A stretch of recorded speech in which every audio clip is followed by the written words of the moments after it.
기독교 선교 이래로 이 조상의 그 제사 문제가 언론을 통해서 처음으로 이슈화됐던 것이 1920년 9월 1일 날짜에 동아일보 기사였었습니다.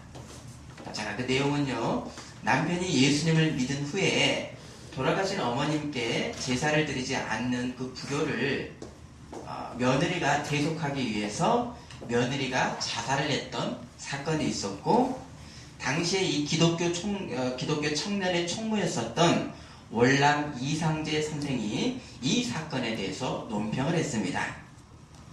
자기 부모의 신주를 받들어 놓고 기lum과 화복을 빌며 나중에는 생명까지 절하며 빌다 할진대 이는 예수교 신자가 돼서는 누구나 반대할 것이다.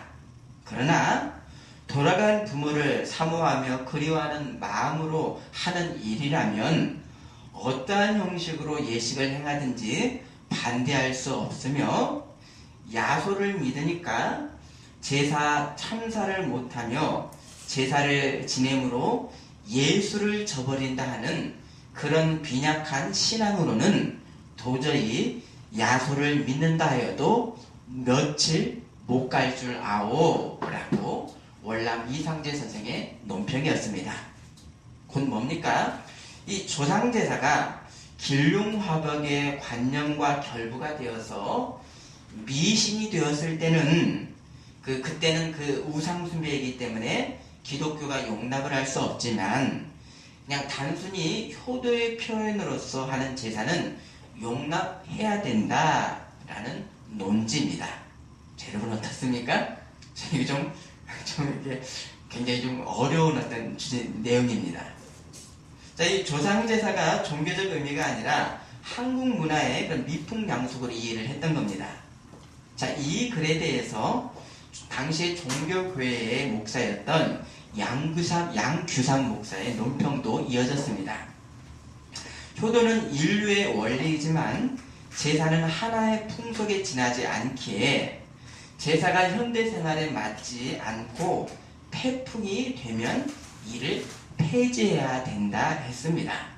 곧 효도는 미풍양속으로서 돌아가신 조상에게 절을 하는 면만 있는 것이 아니고 종교적 우상숭배가 있는 것으로 그 제사를 반박을 했고, 제사로 인해서 작금의 폐단이 많기 때문에 없어져야 될 태풍이다 라고 했습니다.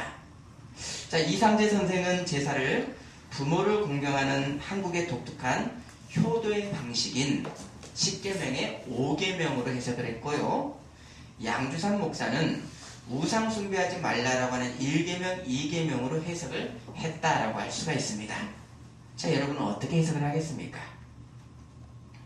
자, 그런데 여기서 좀 아이러니하게도요, 1938년도에는 이 양규삼 목사는 일본에까지 가서 일본의 그 천황을 숭배하는 신궁을 참배하고 교계의 어떤 신사 참배를 주도하는 친일의 변절자로 이렇게 바뀌었습니다.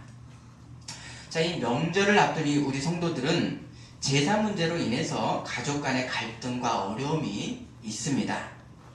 절을 왜 안 하느냐? 부모도 없냐? 천주교는 절하는데 왜 기독교는, 개신교는 절을 안 하느냐? 이런 소리를 듣습니다. 그럼 왜 신앙인들은 이 조상 제사에 절을 하지 않는지, 이 유교적인 이 제사에 담긴 종교적인 내용을 우리가 소상히 아는 것이 먼저 필요합니다. 자, 이 공자의 철학서라고 할 수 있는 이 얘기에서는요, 공자는 백신, 곧 이 여러 신을 대상으로 붉은 송아지를 잡아서 제사를 올렸다라고 하는 제사 의식이 기록되어 있습니다. 자, 이 백신 중에는요, 크게 셋입니다. 해와 달, 일월성신을 포함하는 바로 이 그런 어떤 천신이 있고요. 그리고 산천초목의 어떤 그런 바로 지기를 지신으로 대하고요. 죽은 사람의 혼까지 포함을 해서 신이라고 하는 넓은 범주로서 바로 백신에게 제사를 드립니다. 자, 여기에서 이 상제는 최고의 신이면서 신입니다. 근데 이 상제가 최고의 신만이 아니라 또 어디에 또 스며들고 있고 또 함께 공유가 되는가? 산천초목의 자연신도 상제의 범주 가운데 포함됩니다. 또 어디가 포함되니까? 조상신을 상제의 현현으로서 하늘의 현현으로 숭배합니다. 자, 이런 범신론적 사고, 범신론은 뭡니까? 모든 세상 기운 가운데 바로 신의 기운, 신의 형상이 있다 라고 하는 이 범신론적인 사고가 중국의 은나라 시대부터 있었던 것이 고고학적인 결론입니다. 그럼 은나라는 지금으로부터 기원전 1600년 전경에 세워진 나라니까요. 상대 3600년 전이죠. 그러니까 이 성경 역사를 보면 모세 시대와 비슷한 어떤 그런 시대입니다. 애굽 시대입니다. 자, 이런 이 범신론적인 신관이 중국의 이제 역사 가운데 이어지는 주나라 시대로 이르러서는 더 발전을 합니다. 주나라는 기원전 1000년 전, 지금으로부터 3000년 전의 나라이고요. 다윗 왕조 시대 이후의 어떤 어떤 같은 시대입니다. 자, 이때는 이 신 중심의 이 관심이 인간 중심으로 바뀌면서 최고의 신인 상제 대신에 천으로 이 신관이 변화되면서 그러면서 인간 중심이라 그랬죠. 사람은 신의 주제자이면서 백성은 신의 주인이라 라고 하는 사상으로 나타났습니다. 곧 사람을 신으로 보는 사상이 바로 이 주나라 시대에 싹 텄습니다. 자, 이 역사에서 나중에 난 인물이 바로 기원전 500년 전에 바로 공자입니다. 그 공자로 이런 환경 가운데 공자가 나서 당시에 이 범신론적인 종교 토양 위에서 사람의 바른 도덕과 정치 윤리를 세우는 이론을 펼쳤던 것이 무엇입니까? 바로 유학이고 유교의 시초가 됩니다. 자, 여기에 이 공자의 도덕적인 어떤 지향의 첫 관계가 중심이 뭔가? 바로 자식과 부모에 대한 효에서부터 어떤 사람의 관계, 도덕에 대한 그런 근본이 이렇게 일원화됩니다. 그래서 이 유교의 중요한 핵심이 둘이 있습니다. 바로 뭡니까? 어질인, 인과 그 다음에 예도예하는 예입니다. 그래서 인이 어진 것이 심성적이고 내면적인 도덕의 부분이라고 한다면 예절은 실생활에서 이 인을 실천하는 중요한 덕목들입니다. 그래서 이 유교 경전인이 얘기에서는 사람을 다스리는 도에는 예보다 급한 것이 없고 예에는 5가지의 중요한 기준이 있는데 제사보다 중요한 예는 없다 했습니다. 자, 여기에 이 제사의 핵심은 뭡니까? 돌아가신 조상을 바로 인귀, 바로 신으로서 만나기 위해서 정성을 다해야 됩니다. 그래서 이 공자에게는 신과 귀신의 개념이 구별되질 않습니다. 자, 그래서 이 귀신은요, 유교에서 귀신의 개념은 양의 조화입니다.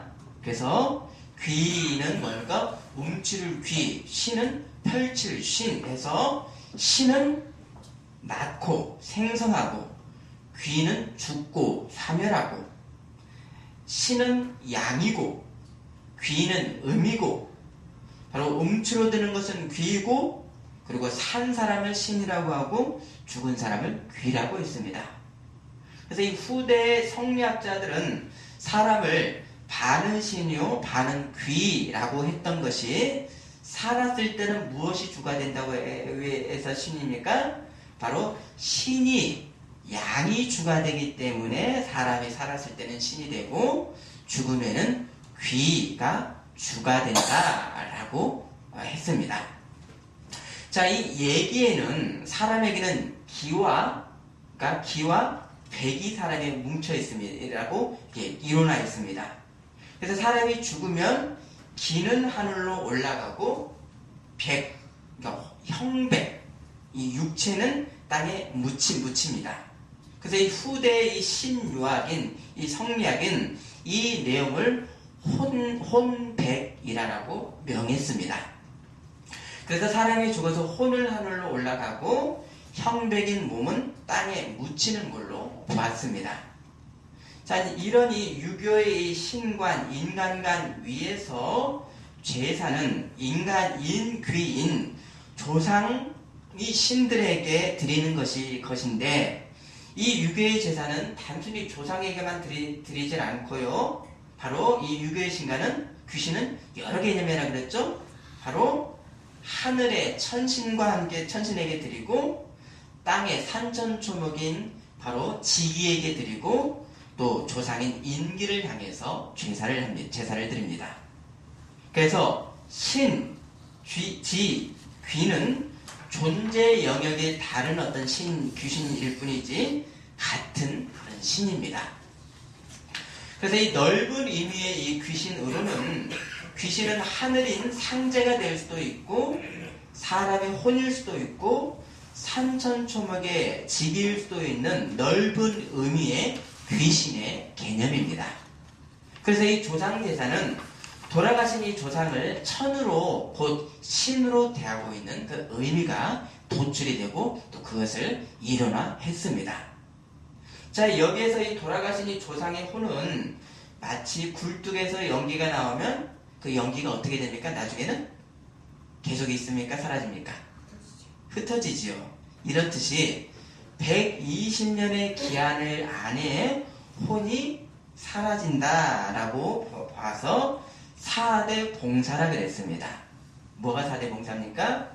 120년 전에 돌아가셨을 법한 4대조까지의 제사는 따로따로 드리지만 그 윗대 5대조 이상 그 윗대의 조사는 한 번에 모아서 드리는 그 제사법이 바로 4대 봉사입니다.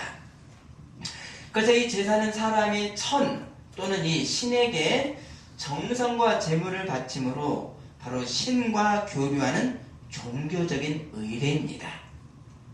그래서 유교 제사의 가장 중요한 핵심은 돌아가신 조상에게 정성을 다하는 표로서 무엇을 다하라고 했습니까?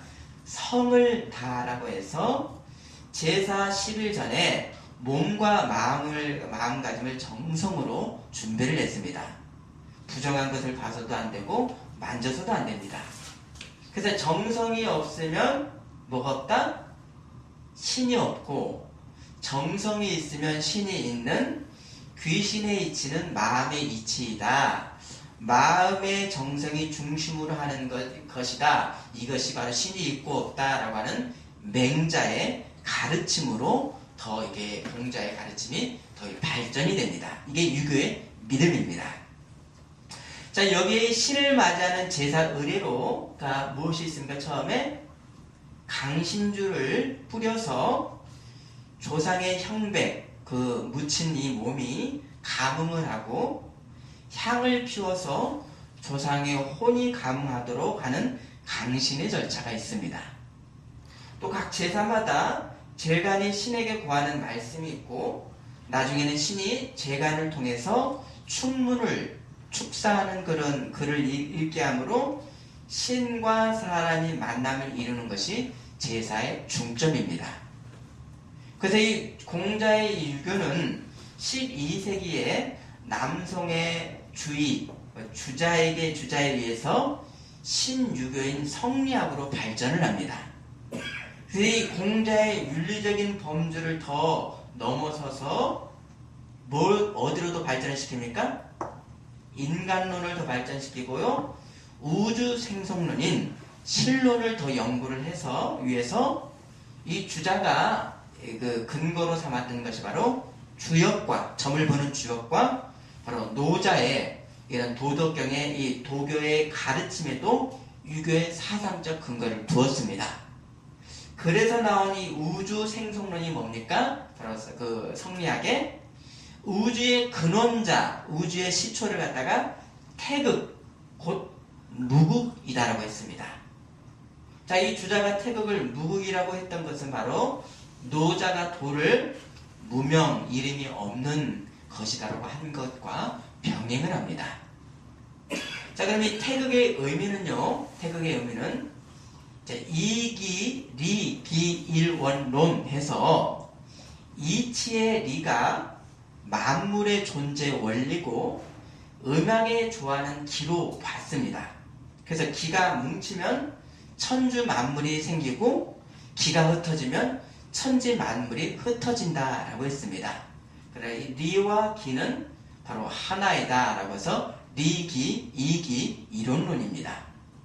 자, 이러한 이 리를 세상의 운명을 좌우하는 비인격적인 근원자로 봤습니다.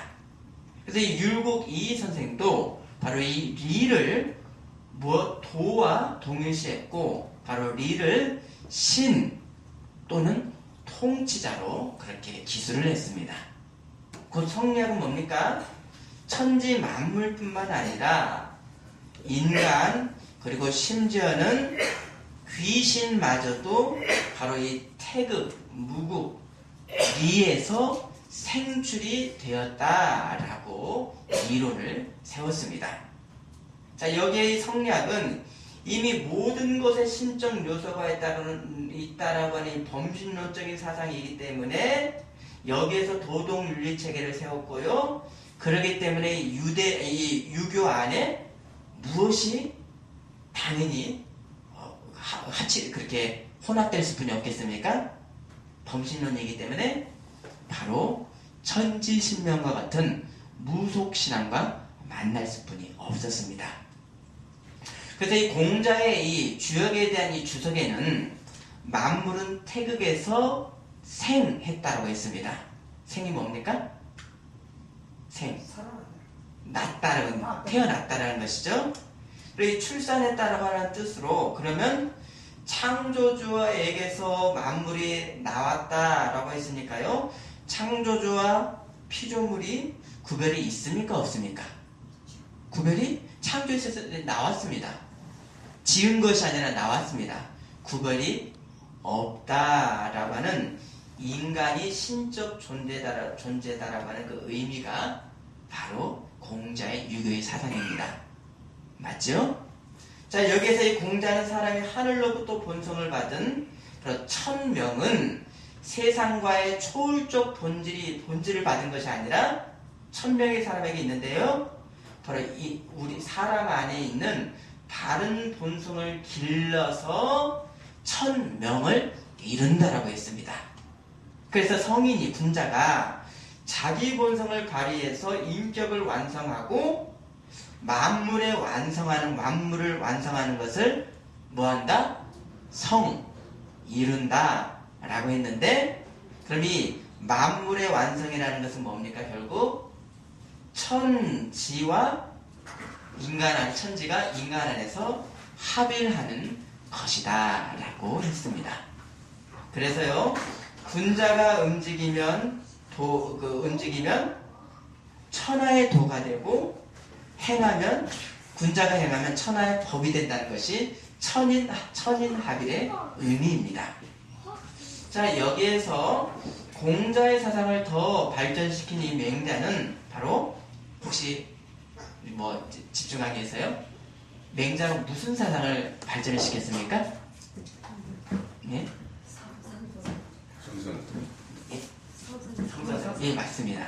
바로 호연직이라고 하는 개념을 더 발전시켰고요, 성선설의 개념을 또 주장을 했습니다. 자, 호연직이는 바로 뭡니까? 하늘과 합일된 인간의 기라고 했습니다.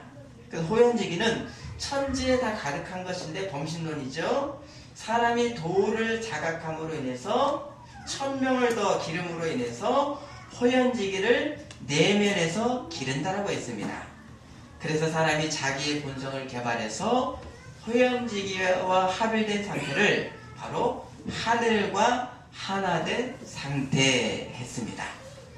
곧 이 맹자의 호연지기 이론은 천지에 신의 기운이 있다라고 하는 범신론적인 사상으로서 공자의 사상을 더 정밀하게 종교적으로 발전을 시켰습니다.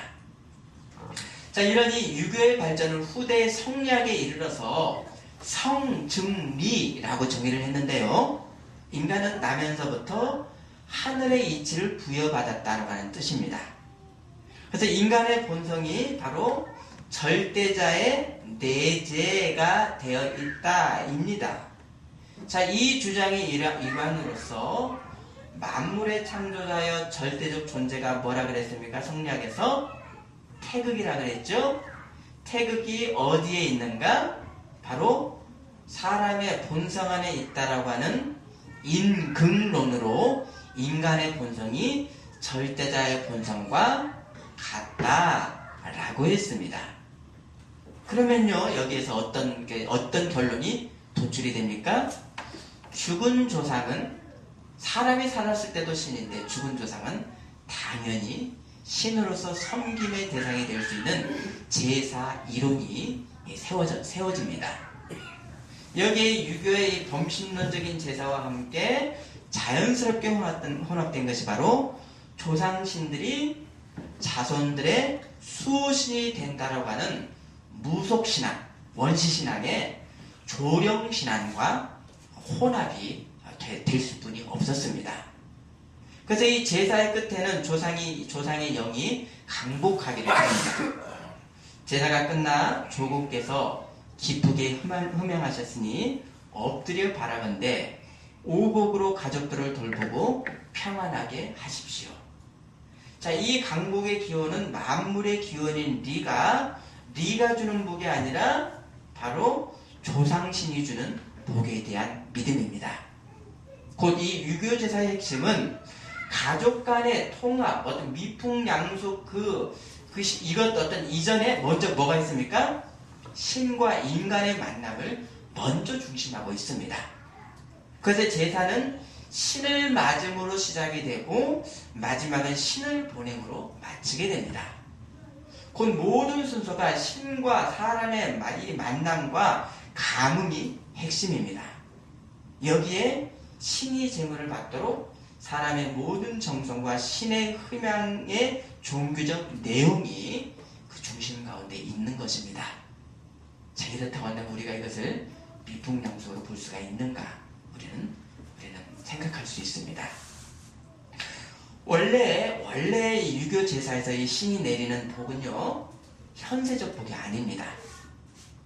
원래 유교 복은요, 후손들의 인격적인 완성과 도덕적 완성을 추구하는 내면적인 독성이 유교의 신의 강복입니다.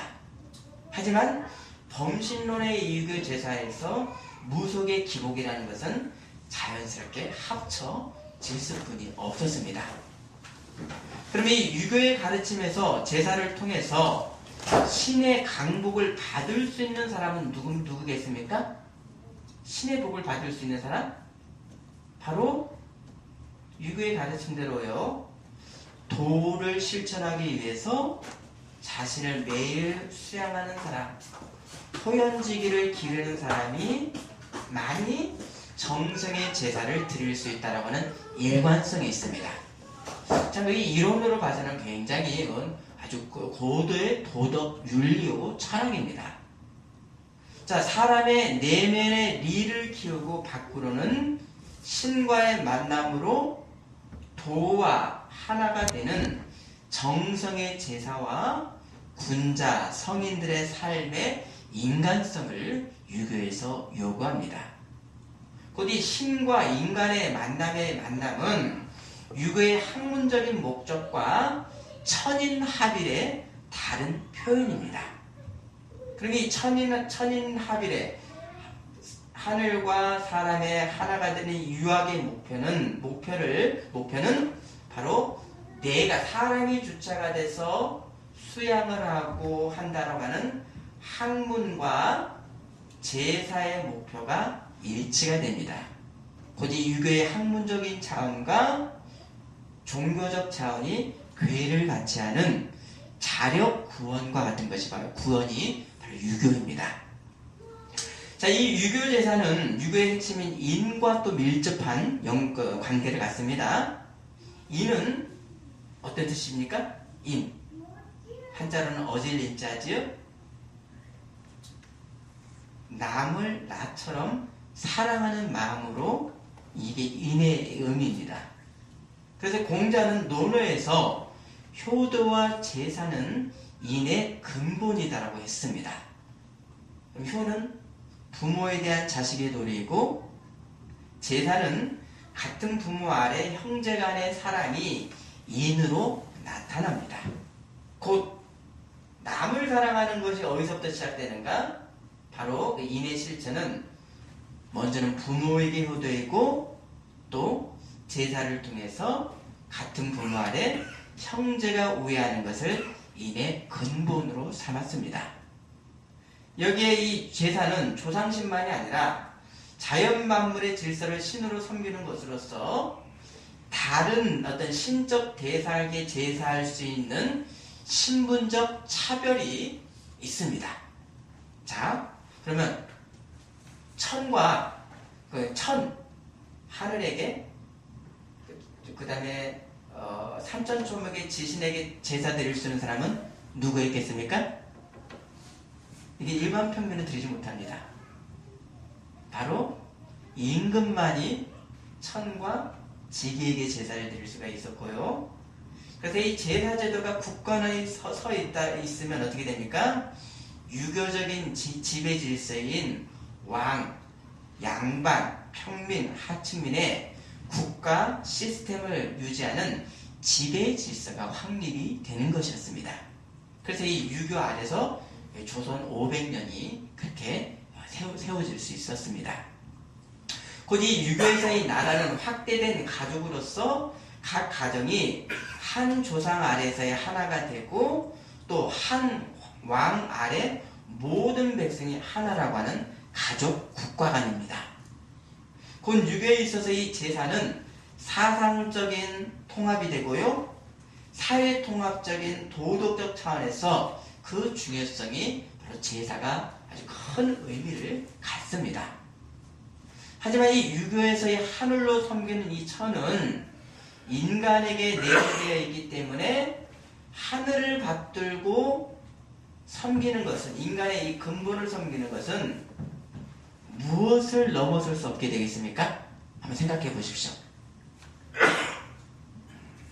인간 안에 있는 천명을 하늘로서 받들기 때문에, 이걸 기르기 때문에 도덕윤리인 사단 오륜의 밖을 넘어설 수가 없습니다. 맞습니까? 도덕윤리 이상을 넘어설 수 없습니다. 그래서 이 제사를 통해서 조상을 만나는 것에, 이 신관에는, 이런 어떤 개념에는 초월자 하나님, 인격적 절대자인 하나님에 대한 신관이 없습니다. 곧 이 뭡니까? 윤리인 효도가 절대화되어서 윤리가, 효도가 무엇으로 발전했습니까? 제사, 종교로 발전됐습니다. 거꾸로죠? 종교가 윤리를 만든 것이 아니라 신앙이 하나님을 만나고 신앙이 윤리를 발생시키는 것, 그 윤리를 주시는 하나님이 아니라 윤리가 바로 종교를 만들었습니다. 그래서 제사는 조상숭배 사상과 가족 정체성의 뿌리를 새기는 미풍양속으로서 제사의 의미와 역할이 섞여 있습니다.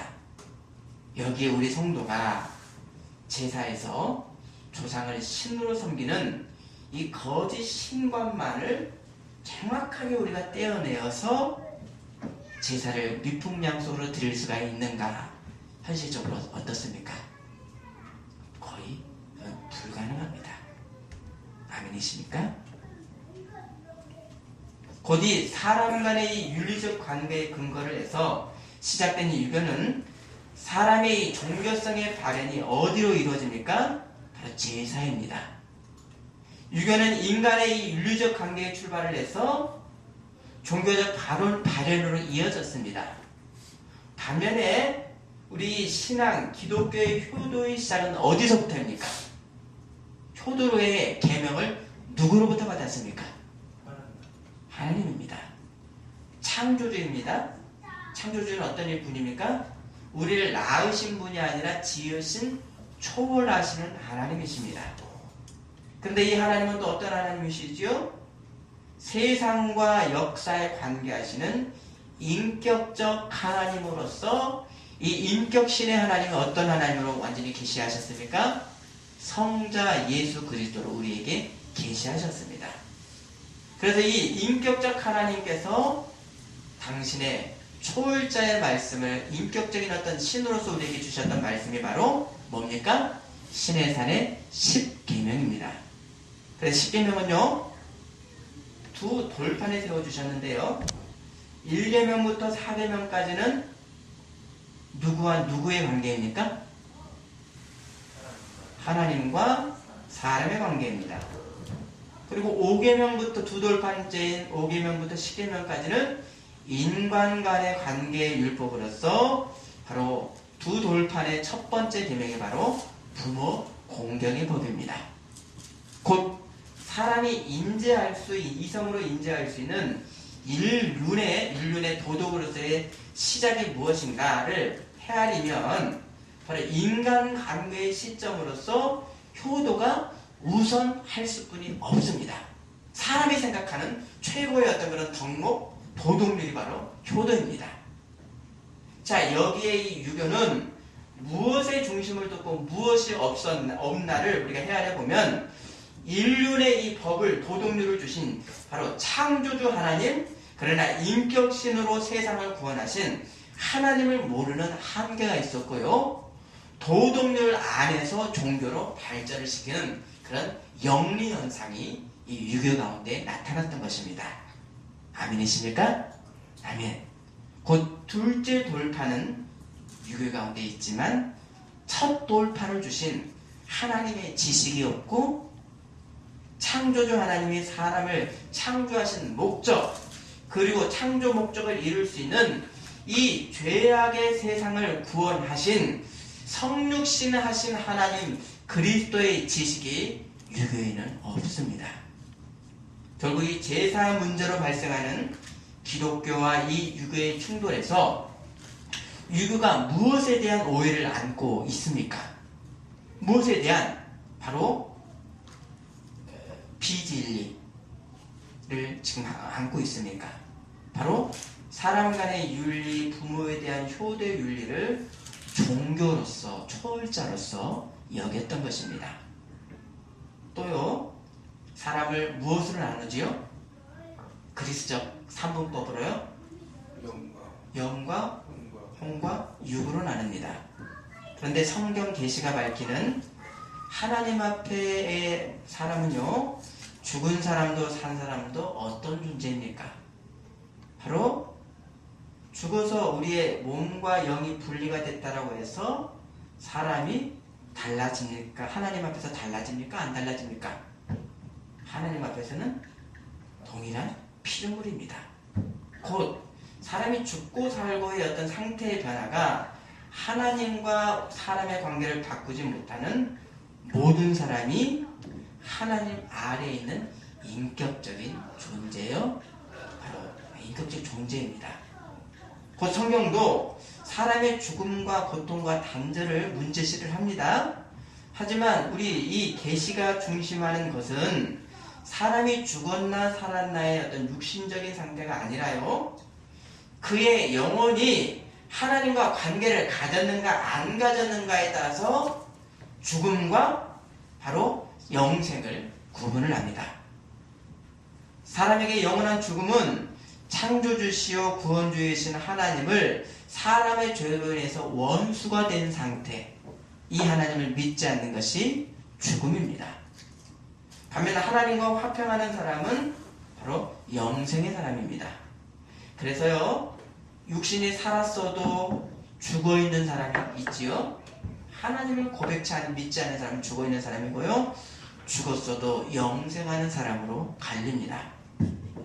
이 육신의 생사를 초월해서 하나님과 화평하기 위해서 오신 하나님의 독생자가 그리스도이십니다. 여기에 성도는 육체의 죽음을 초월해서 영생의 소망인 새 하늘과 새 땅을 소망하면서 우리의 이 생애 동안에 바로 새하늘 새 땅을 준비를 합니다. 그래서 우리의 육적인 어떤 죽음은 삶의 끝이 아니라 뭡니까? 육적 죽음은 이것을 우리가 신이 되는 것이 아니라 영생의 완성을 향한 관문이요 거룩한 예식으로서 우리는 죽음을 대하고 있습니다. 그래서 장례는요 바로 성례전입니다. 거룩한 예식입니다. 아멘이십니까? 아멘. 자, 이런 이 계시 아래서 유교는 조상이 돌아가셨기 때문에 영과 육이 분리됐기 때문에 신이 되었다라고 하는 개념이 바로 진리를 훼손하고 있습니다. 유교는 죽은 자나 산자나 모두 하나님 아래 동일한 백성이 아니라 곧 조상을 신으로 죽은 조상을 돌아가신 조상을 신으로 대하고 있는 바로 진리를 훼손을 하고 있는 것입니다. 모든 사람은 하나님의 심판으로 낙원에 갈 수도 있고 음부에 갈 수도 있는 하나님의 심판대 앞에 서 있는 상대적 존재이지 사람이 죽었다고 해서 절대적 신이 될 수가 없는 것입니다. 아멘이십니까? 아멘. 자, 창조주 하나님, 태초의 하나님이 천지를 창조하십니다. 자, 오늘 본문 보십니다. 요한계시록 1장 8절입니다.